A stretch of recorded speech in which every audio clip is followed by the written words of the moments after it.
Shalom teman-teman dan Bapak Ibu Guru yang terkasih dalam nama Tuhan. Puji Tuhan, di saat ini kita diberikan kesempatan, diberikan waktu oleh Tuhan untuk kita dapat berkumpul bersama walaupun dengan keterbatasan saat ini. Mari sebelumnya kita akan memulai ibadah kita kali ini. Kita lebih mengenal Tuhan lebih dalam. Kita resapi setiap berkat Tuhan untuk kita dari hari ke hari. Dan tiada kasih yang lebih indah daripada kasih Tuhan.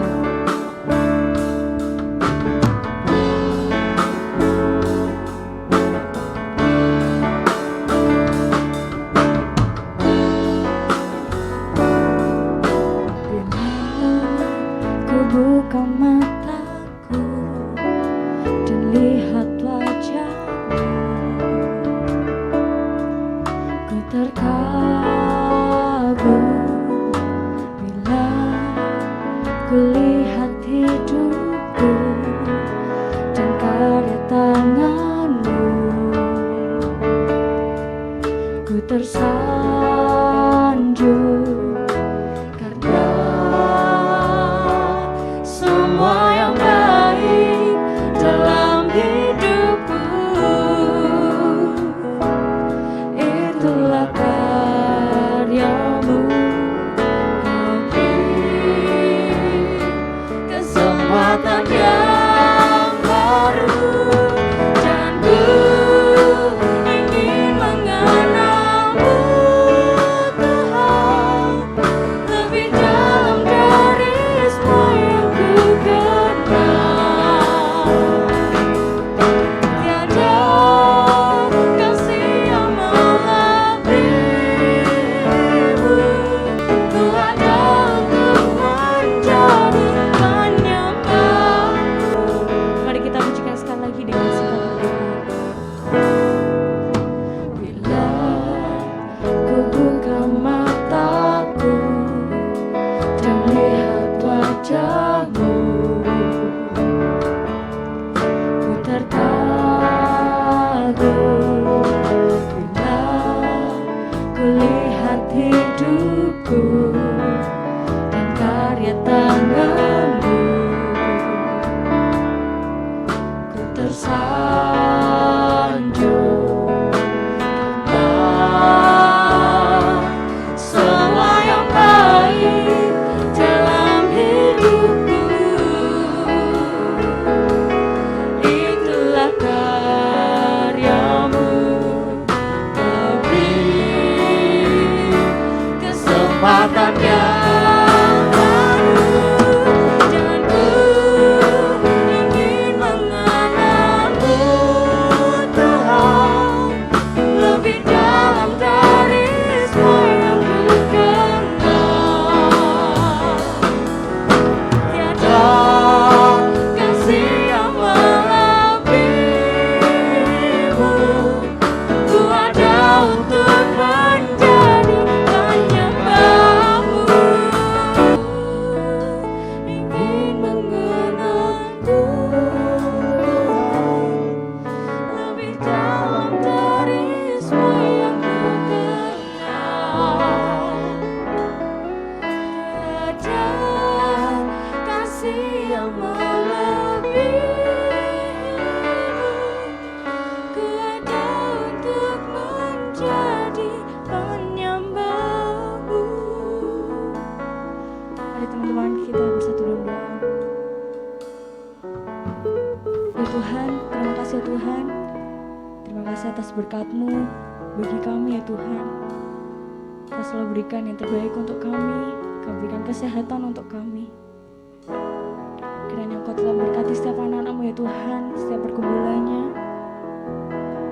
dan supaya menjadi berkat ya Tuhan. Terima kasih ya Tuhan. Kita akan melanjutkan ibadah ini. Kiranya Kau berkati dari awal pertengahan hingga akhirnya. Kau berkati setiap pemain musik, WL dan singer, operator. Kiranya Kau berkati ya Tuhan. Hapuskanlah dosa dan kesalahan kami. Dalam nama Tuhan Yesus kami sudah berdoa dan mengucap syukur. Haleluya. Amin. Haleluya. Shalom teman-teman semuanya. Haleluya. Berikan tepuk tangan yang luar biasa dong buat Tuhan. Mari sama-sama saya undang untuk semuanya kita bangkit berdiri yuk. Kita siap memuji Tuhan. Kita siap memuji Tuhan, amin. Katakan hidupku takkan sama. Kalau satu-satunya ya Tuhan. Katakan Kaulah satu-satunya sumber dari segalanya. Sumber dari segalanya. Kau kebenaran. Kau kebenaran yang selalu ku pegang. Kau keyakinanku untuk bersinar. Terang Yesus Tuhanku yang berkuasa atasku, hidupku takkan sama. Ku tahu sungguh anugerah-Mu bagiku, hidupku takkan sama.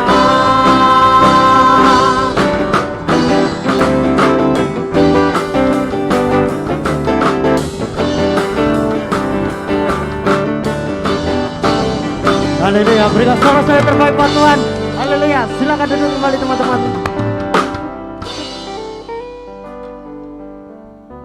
Tiba saatnya kita menikmati berkat firman Tuhan pada pagi hari ini. Karena kita ada saat ini, semuanya karena kasih Tuhan. Dan kita hidup hari ini, semua berkat kemurahan Tuhan. Mari kita pujikan berkat kemurahan-Mu.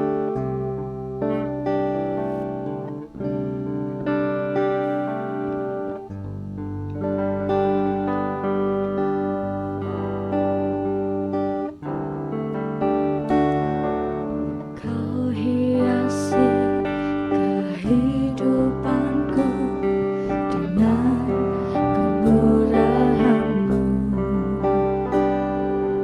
Kau rancangkan masa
Aku ada sampai saat ini Tuhan, itu semua karena anugerah-Mu. Sebab itu tidak ada alasan untuk kami tidak dapat mengucap syukur buat segala kebaikan Tuhan. Terima kasih buat hadirat-Mu, buat setiap pujian penyembahan yang sudah kami angkat. Bila itu menyukakan hati Tuhan. Dan saat ini waktunya kami menyiapkan hati dan pikiran kami, sehingga hati kami siap untuk ditaburi daripada kebenaran firman-Mu. Biarlah benih yang ditabur itu dapat berakar dengan dalam dan berbuah dengan melimpah. Terima kasih Tuhan. Siapkan hati dan pikiran anak-anak-Mu, para guru yang akan menikmati daripada kebenaran firman-Mu di saat ini. Dalam nama Tuhan Yesus Kristus kami mengucap syukur. Haleluya, haleluya. Amin. Baik, shalom. Ya, sekali lagi shalom. Ya, puji nama Tuhan. Saya mengucapkan terima kasih dan saya sangat bersuka cita diberikan suatu kesempatan untuk dapat berbagi berkat kebenaran firman Tuhan untuk keluarga SMA Kristen Petra Kota Kediri. Dan saat ini kita akan menyiapkan hati, menyiapkan pikiran, menyiapkan telinga kita untuk menangkap kebenaran firman Tuhan. Baik, firman Tuhan saat ini saya akan bawakan dengan tema yaitu New Normal. Ya, saudara kasih Tuhan, tema di saat ini firman Tuhan yang saya bawakan adalah tentang New Normal. Mungkin di telinga kita atau di telinga dunia, New Normal adalah sesuatu hal yang baru.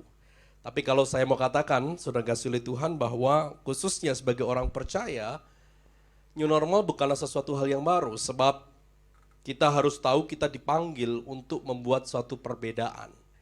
Jadi sesuatu yang baru adalah sesuatu hal yang biasa, khususnya bagi orang percaya.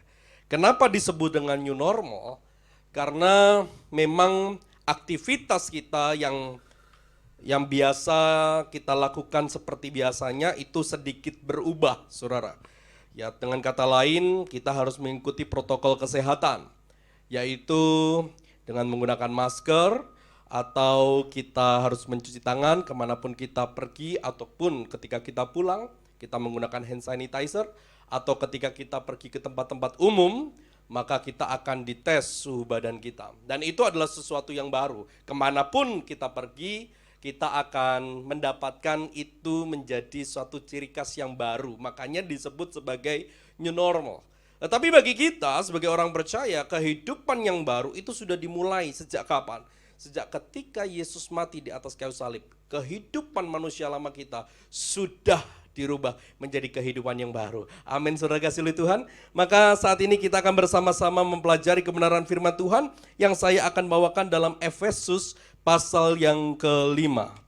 Kitab Efesus pasal yang ke-5, dan kita akan membaca ayat yang ke-14 sampai ayat yang ke-21. Efesus pasal yang ke-5 ayat 14 sampai ayat yang ke-21. Saudara bisa menyimak di depan layar handphone atau layar televisi Anda, dan itu tidak mengurangi kuasa firman Tuhan yang kita dengarkan saat ini. Dan saya akan membacakan dari ayat 13b. Sebab semua yang nampak adalah terang. Ayat 14. Itulah sebabnya dikatakan, bangunlah, hai kamu yang tidur, dan bangkitlah dari antara orang mati, dan Kristus akan bercahaya atas kamu. Karena itu, perhatikanlah dengan seksama bagaimana kamu hidup. Janganlah seperti orang bebal, tetapi seperti orang arif. Dan pergunakanlah waktu yang ada, karena hari-hari ini adalah jahat. Sebab itu janganlah kamu bodoh, tetapi usahakanlah supaya kamu mengerti kehendak Tuhan. Dan janganlah kamu mabuk oleh anggur, karena anggur menimbulkan hawa nafsu. Tetapi hendaklah kamu penuh dengan roh. Ayat 19, dan berkata-katalah seorang kepada yang lain dalam mazmur, kidung, puji-pujian, dan nyanyian rohani. Bernyanyi dan bersoraklah bagi Tuhan dengan segenap hati. Ucaplah syukur senantiasa atas segala sesuatu dalam nama Tuhan kita Yesus Kristus kepada Allah dan Bapa kita. Dan rendahkanlah dirimu seorang kepada yang lain di dalam takut akan Kristus. Demikianlah firman Tuhan yang kita baca dalam Efesus pasal yang ke-5 ayat 14 sampai ayat yang ke-21. Maka saudara kasih oleh Tuhan, bagaimana kita hidup di dalam suatu kenormalan. Kita hidup di dalam suatu kehidupan yang baru. Maka kita akan lihat pada ayat yang ke-14. Di sana dituliskan, itulah sebabnya dikatakan, bangunlah, hai kamu yang tidur, dan bangkitlah dari antara orang mati, dan Kristus akan bercahaya atas kamu. Saya ingin bertanya kepada saudara-saudara, kepada adik-adik sekalian, siapa yang ingin hidupnya bercahaya seperti Kristus? Boleh angkat tangannya. Wow, saya percaya kita semua pasti rindu bahwa Kristus bercahaya atas kehidupan kita. Amin. Syaratnya adalah di ayat 14 yang pertama, di sana katakan apa? Bangunlah. Mengapa harus dikatakan kata bangun, saudara kasih Tuhan? Sebab mungkin saja kita sebagai orang percaya saat ini kita belum bangun, kita sedang tertidur. Khususnya kalau kita lihat konteks dalam Efesus pasal yang kelima, di mana Paulus menuliskan sebuah surat kepada jemaat di Efesus. Jemaat di Efesus bukanlah jemaat yang baru percaya Kristus. Jemaat di Efesus adalah jemaat yang sudah mengenal Kristus cukup lama, yang memberikan kehidupannya dalam pelayanannya. Tapi yang menarik adalah, meskipun jemaat Efesus sudah percaya Kristus, tetapi Paulus katakan apa? Bangun! Kenapa? Karena ketika kamu percaya, dan kamu tidak melakukan apa yang Tuhan inginkan, maka sama saja engkau tertidur. Maka arti dari kata tertidur adalah ia tidak mengetahui apa yang dilakukannya. Nah, kalau kita tidur, saudara kasih Tuhan, ada di sini orang kalau tidur itu harus jaga image ya. Lalu kalau kita tidur ya, kita gayanya tangan ke belakang begini ya. Lalu dengan fotogenik kita tersenyum dari malam sampai pagi, ada? Enggak ada. Orang yang tertidur tidak akan bisa mengatur gayanya, saudara kasih Tuhan. Kebanyakan orang tidur akan bagaimana, saudara? Ya, tangan bisa terlentang, mungkin kepala bisa di bawah, kaki bisa di atas, dengan mulut terbuka, dengan air liur kemana-mana. Karena memang orang tidur tidak mengerti gaya dia tidur. Ketika orang tidur lalu ngorok, maka apa yang terjadi, saudara kasih Tuhan? Ketika bangun, kamu ini malam ngoroknya kenceng banget, aku sampai enggak bisa tidur. Enggak, aku enggak ngorok kok. Namanya orang tidur. Saudara kasih Tuhan. Sama dengan istri saya. Istri saya itu kalau pagi sambatnya selalu saja sama. Kamu nih please kalau ngorok dikit aja, pelan aja. Saya katakan, saya enggak ngorok kok. Ya namanya orang tidur. Kita enggak tahu apa yang kita lakukan ketika kita tidur. Sama. Maka ketika Paulus katakan bangunlah, sebab engkau sebagai orang percaya, engkau enggak tahu apa yang harus engkau lakukan. Maka saya mau katakan saat-saat ini, mungkin banyak orang percaya, dia enggak tahu apa yang harus ia lakukan. Ia cukup puas ketika menjadi orang percaya, KTP-nya Kristen, lalu pergi ke gereja, tepuk tangan haleluya. Maka dia sudah katakan, yes, aku orang Kristen. Tapi saya bersyukur sekali kemarin, waktu COVID-19 menerpa begitu luar biasa di seluruh penjuru dunia, sehingga rumah-rumah ibadat disarankan untuk tidak melakukan ibadah untuk mencegah penularan corona, sehingga tidak ada ibadah di gereja. Maka di situ akan ditunjukkan siapa orang Kristen yang sebenarnya. Ini betul, saudara kasih Tuhan. Kalau motivasinya dulu ke gereja hanya untuk ya yang penting saya orang Kristen nih, ya maka saya harus ke gereja, harus dengar firman Tuhan dong, supaya orang tahu bahwa saya orang Kristen. Kalau motivasinya seperti itu, ketika tidak ada ibadah, maka meskipun gereja menyediakan pelayanan streaming, saya jamin jamnya ibadah dia tetap ngorok di tempat tidur. Kenapa? Tidak ada tuntutan, tidak ada yang lihat, pendeta tidak lihat, teman-teman pelayanan tidak lihat, sehingga dia bebas. Betul nggak, saudara kasih Tuhan? Jangan-jangan salah satunya Anda. Maka bertobat. Dan saya bersyukur bahwa saat ini ibadah sudah bisa dilaksanakan secara offline maupun online. Dan gereja memang dituntut untuk upgrade, saudara kasih Tuhan.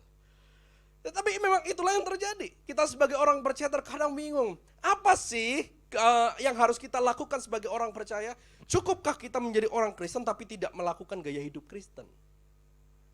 Dan jangan-jangan banyak anak-anak muda yang saat ini juga galau, saudara kasih Tuhan. Untuk apa yang harus dia lakukan untuk menempuh masa depan. Memang kita harus miris dengan perkembangan apakah ini kesalahan daripada orang tua atau kesalahan daripada diri sendiri atau kesalahan yang lain, saudara kasih Tuhan. Kalau waktu TK, kalau anak ditanya ingin jadi apa nak? Wah itu jawabannya sangat melegakan hati, saudara kasih Tuhan. Anak TK akan jawab saya ingin jadi presiden, saya ingin jadi astronot, betul atau tidak? Saya ingin jadi dokter. Waktu SD masih sama, saudara kasih Tuhan. Cuma nggak astronot, sudah berkurang lah, ya kan? Ya sudah, saya ingin jadi dokter, saya ingin jadi polisi, saya ingin jadi tentara. SMP, ya yang semakin berkurang lagi, saudara kasih Tuhan. Ada yang ingin jadi dokter tapi tidak seberapa banyak. Kebanyakan ya yang penting saya jadi YouTuber saja deh, ya kan? Lalu saya bisa jadi selebgram dan lain-lain. Ya sudah berubah. SMA ketika ditanya, kamu ingin jadi apa? Udahlah, yang penting saya lulus dah.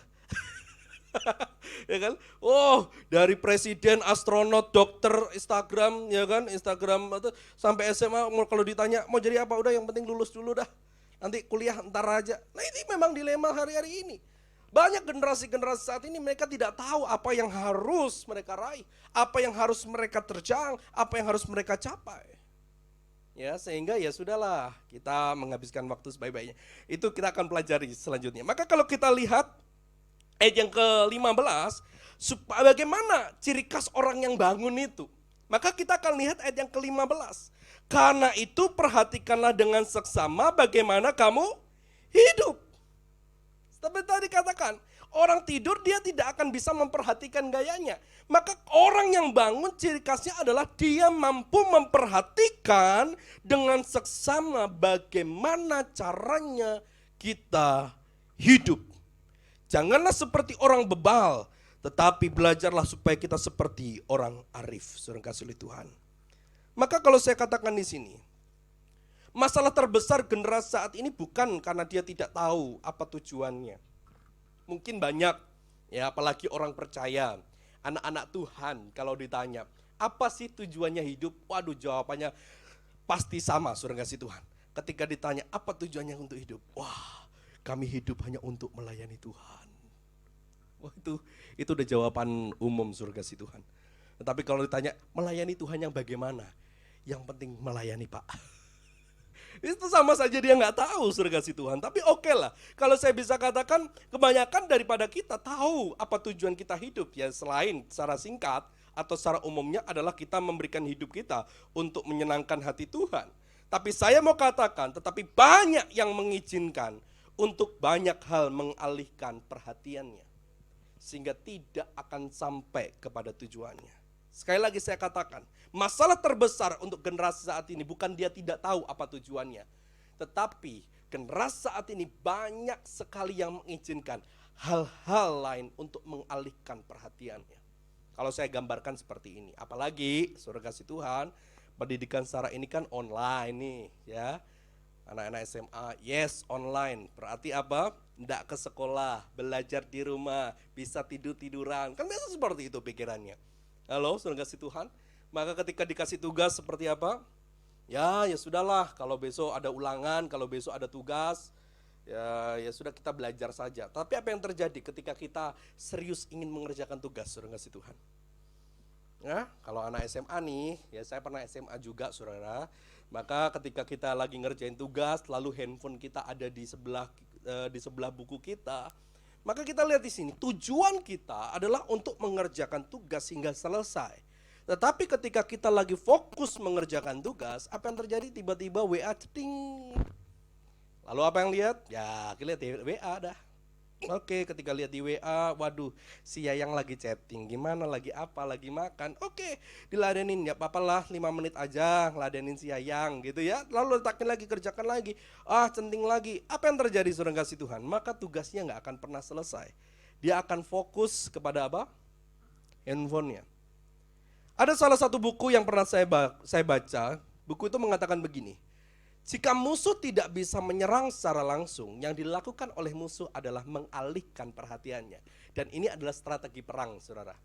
Kalau kita pernah baca di dalam kitab Raja-Raja, di mana pada waktu itu Daud ingin mengalahkan satu kota, apa yang terjadi?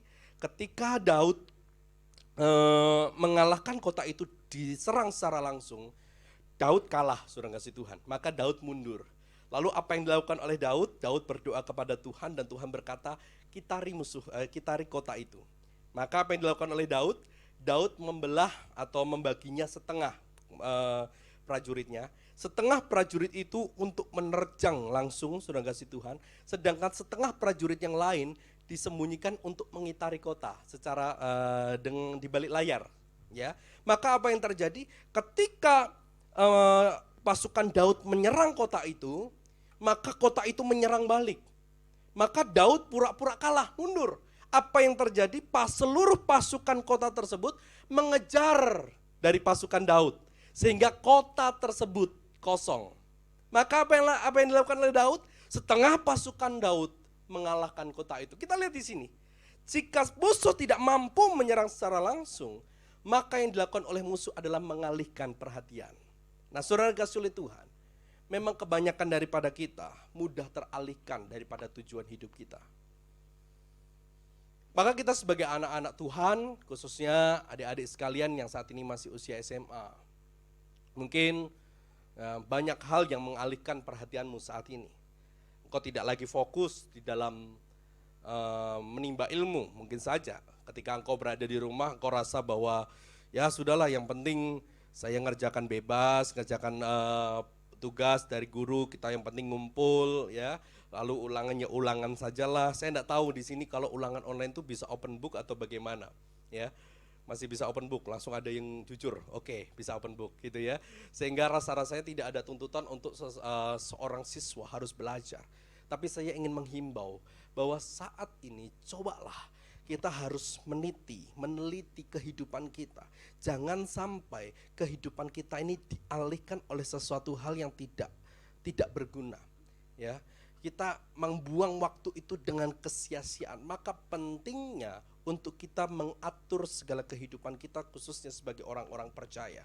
Nah, banyak sekali anak-anak muda itu teralihkan oleh hal-hal yang sia-sia.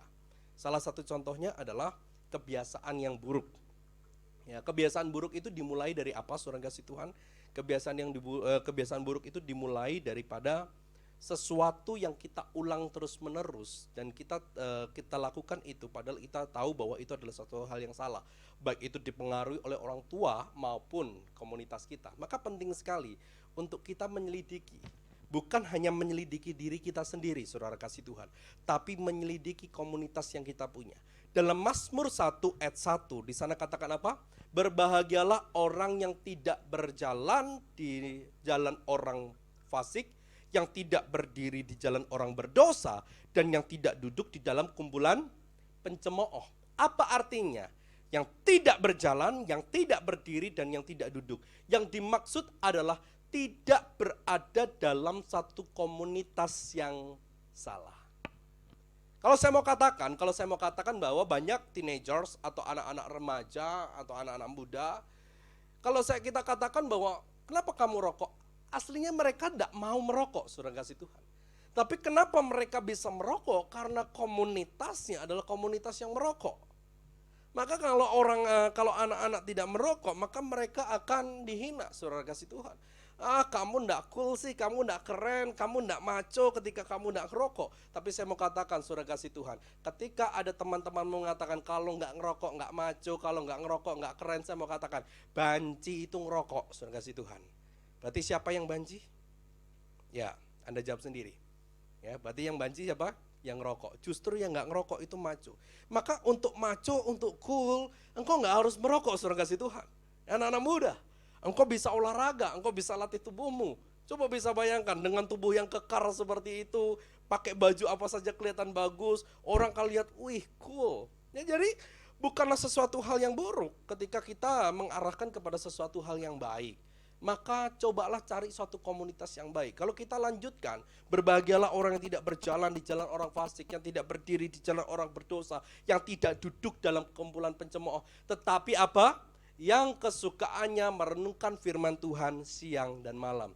Ia seperti pohon yang ditanam di tepi aliran air, yang buahnya tidak akan henti hingga pada musimnya. Kita lihat di sini. Maka memang anak-anak muda sekarang, khususnya di usia-usia SMA, adalah usia-usia mencari suatu identitas. Nah, sekarang pertanyaannya, identitas yang seperti apa yang saat ini mereka cetak di dalam dirimu? Mirisnya adalah teknologilah yang membuat mereka teknologilah yang mencetak kepribadian mereka. Maka jangan heran, saudara kasih Tuhan, banyak anak-anak muda, saya sampai heran juga ya, dengan pola pikir anak-anak muda sekarang. Tapi tidak semuanya sih, cuma sedikit aja. Ya, mereka pernah saya pergi ke mall, Lalu tiba-tiba di lorong mall gitu, saudara kasih Tuhan, ada anak-anak muda 4 orang joget-joget. Saya pikir ini ngapain di mall joget-joget? Saya pikir apa sih? Ya, lalu saya lewat, oh ternyata TikTokan, saudara kasih Tuhan. Ya, lalu saya pergi lagi ke satu tempat, ada lagi anak-anak yang joget-joget. Bahkan saya lewat mau pulang ke rumah, di gang saja ada anak yang joget-joget. Saya sempat bingung, ini sekarang booming apa sih? Kok semuanya sampai semua joget-joget seperti itu dan di tempat-tempat yang tidak seharusnya. Tetapi itulah yang mencetak mereka. Bahkan adik saya yang saat ini usianya masih SMP, kata-katanya itu bingung, saudara kasih Tuhan. Tiba-tiba ketika disuruh dia katakan asyap. Apa coba asyap itu? Saya bingung juga.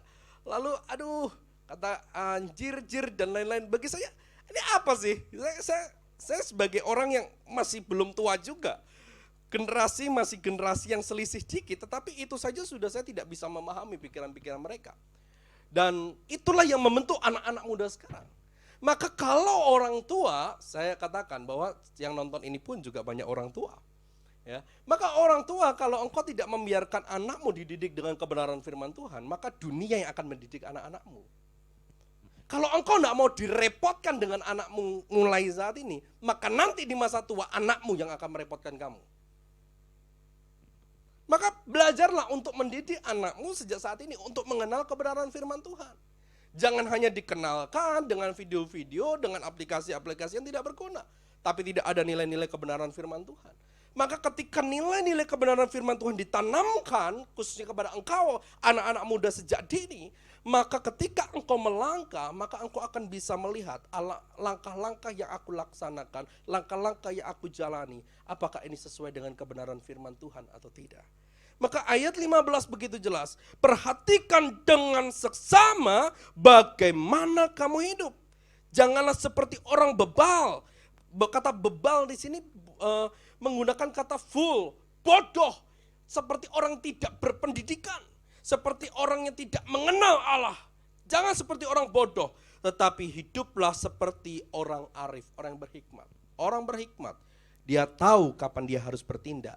Dia tahu kapan harus merespon. Dia tahu kapan harus berkata-kata. Itu orang berhikmat. Maka di sini tuntutannya untuk orang tua. Bagaimana justru ketika anakmu belajar di rumah. Disitulah adalah quality time orang tua beserta dengan anak-anak. Bukan hanya orang tua mengajarkan tentang intelektual mereka. Tapi mengajar anak-anak dengan nilai-nilai kehidupan. Seringkali dengan new normal ini, khususnya anak-anak yang belajar di rumah, justru orang tua tidak mau direpotkan dengan anak-anak yang belajar. Justru itu salah, saudara. Saya sempat mengucap syukur, dan saya bukan guru, jadi tidak ada pesan sponsor bagi saya untuk membela guru-guru, saudara kasih Tuhan. Kalau dulu anak dimarahi gurunya, orang tua nggak terima, betul ya?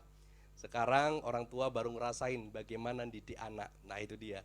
Saya punya tetangga setiap pagi saudara kasih Tuhan, itu selalu terdengar dari rumahnya itu teriakan-teriakan. Ya betul sekali. Karena mamanya berusaha mengajar anaknya. Jadi setiap pagi tidak pernah tidak. Jadi orang tuanya, kamu ini masa jumlahnya bla bla bla. Saya mau katakan orang tua baru ngerasain betapa stresnya ngajar satu anak. Sedangkan guru mengajar berapa anak? 20 lebih, saudara kasih Tuhan. Ya, maka hargai gurumu, hei para murid. Ya, kalau nanti saya dapat laporan ada murid yang enggak menghargai gurunya, tolong kasih tahu saya biar saya yang jewer. Ya, ini guru-guru saya membela ada. Haleluya. Ya, karena saya juga termasuk dulunya golongan orang-orang yang bandel pada gurunya. Jadi saya bertobat, saat ini saya bela guru. Ya, maka orang tua saat ini juga akhirnya menyadari betapa susahnya untuk mendidik seorang anak. Seringkali orang tua, ya sudahlah, yang penting anak kita lemparkan ke sekolah. Betul, saudara kasih Tuhan, yang penting sekolah didik. Habis itu anak pokoknya yang tahu, orang tua tahunya pengen jadi bener aja deh. Gitu, betul enggak? Ketika anak kok kayak gini, ini sekolah ngajarin apa sih? Saya mau tanya Bapak Ibu Saudara, please jadi orang tua tuh yang pinter dikit. Ya kan? Anak ini titipkan anakmu ke sekolah itu berapa lama? hanya sekitar 6 sampai 7 jam, sampai 8 jam. Selebihnya daripada itu adalah bersama dengan siapa? Keluarga. Engkau hanya titipkan kepada sekolah 7 sampai 8 jam, lalu ingin anakmu berubah begitu luar biasa, padahal seluruh waktunya dihabiskan dengan orang tuanya. Maka ini ada satu hal yang konyol. Maka justru di new normal ini adalah kesempatan Tuhan untuk mengembalikan, saya mau katakan sesuai dengan bahasa Alkitab, hati anak kepada bapak-bapak dan hati bapak kepada anak-anak. Hati anak kepada orang tua, hati orang tua kepada anak. Seberapa lama orang tua sudah acuh tentang perkembangan anak, seberapa lama anak-anak juga acuh kepada orang tuanya. Tapi dengan kehidupan new normal ini, di mana anak harus belajar di rumah, dibatasi untuk beraktivitas, maka disinilah quality time keluarga. Tuhan ingin memulihkan keluarga-keluarga yang ada. Katakan amin. Ya. Ya, saat ini mereka gampang teralihkan oleh sesuatu hal yang kecil apapun itu. Maka sebagai anak-anak muda, gunakanlah gadgetmu, gunakanlah fasilitas yang ada dengan sebaik-baiknya untuk mencapai tujuan hidupmu. Jangan engkau buang waktumu dengan kesia-siaan, tapi bangunlah saat ini untuk dapat melangkah bersama dengan Tuhan. Amin. Isi new normalmu dengan kehidupan yang baru, dengan kebiasaan yang baru, dengan komunitas yang baru. Sebab apa yang kau lakukan hari ini menentukan masa depanmu. Amin. Tuhan Yesus memberkati kita semua. Maka mari kita siapkan hati kita saat ini untuk masuk dalam hadirat Tuhan. Renungkan kebenaran firman Tuhan dari awal, pertengahan hingga akhirnya. Bahwa Tuhan berfirman, bangun. Mungkin selama ini kita tertidur. Dan ketika kita bangun, bukan hanya sekedar bangun. Selidiki hidupmu. Apakah hidupmu ini engkau pergunakan dengan baik. Dan saya mau katakan, pergunakanlah waktumu dengan sebaik-baiknya. Maka Tuhan akan beracara dalam kehidupanmu.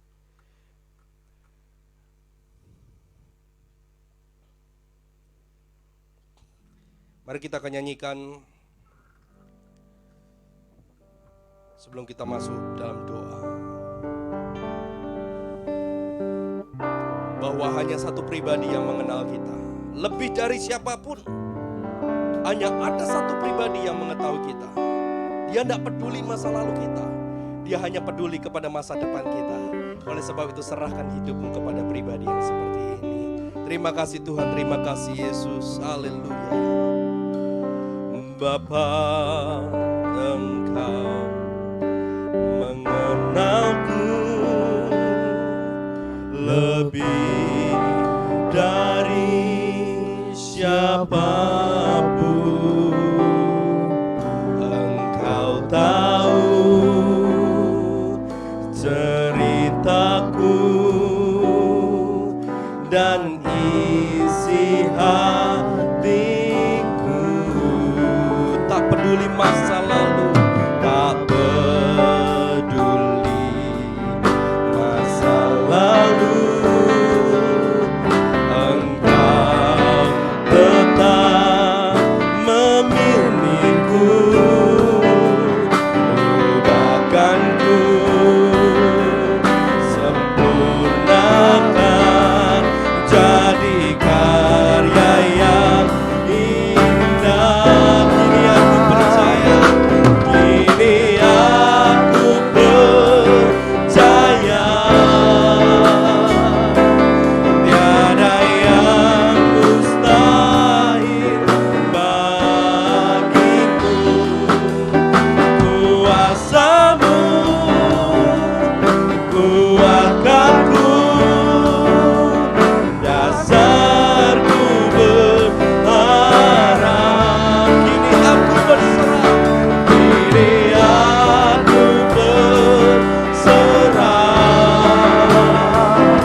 Sebab kalau Allah yang tidak peduli dengan masa lalu kami, kalau Allah yang lebih peduli dengan masa depan kami.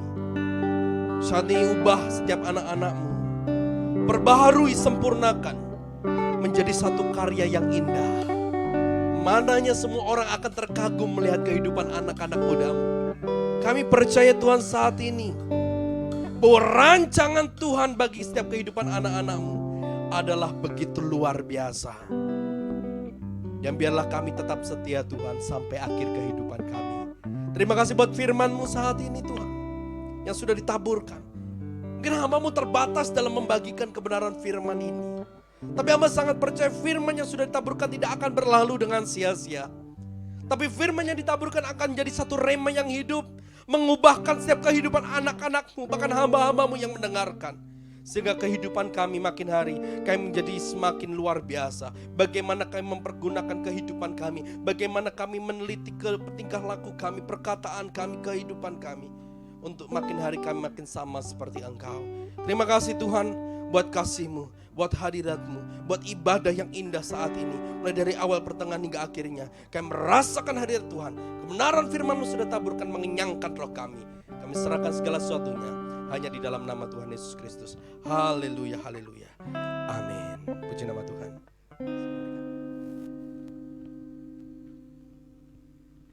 Terima kasih teman-teman dan Bapak Ibu guru sekalian.